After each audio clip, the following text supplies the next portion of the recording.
Hey, science explorers! Today, we're building a DIY stethoscope so you can actually hear your own heartbeat, just like a real doctor. Let's get crafty and scientific.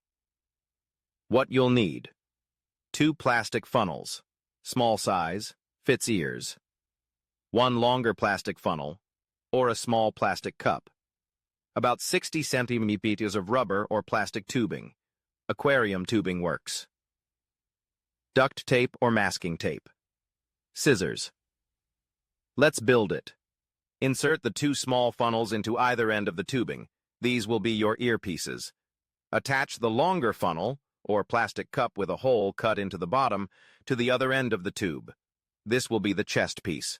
Seal all connections with duct tape so no air escapes. Time to listen.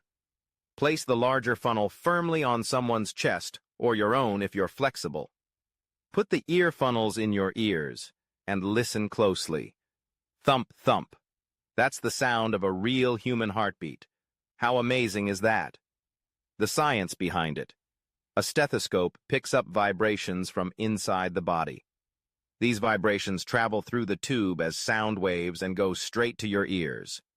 The shape of the funnel helps amplify the sound so you can hear it clearly. Explorer. Challenge. Try listening after someone runs on the spot. Can you hear their heartbeat speed up? Can you find your pulse on your wrist or neck and match it with what you hear? That's all for today's pulse-pounding adventure. Hit like, subscribe, and come back next Saturday for more fun with Saturday Science Explorers.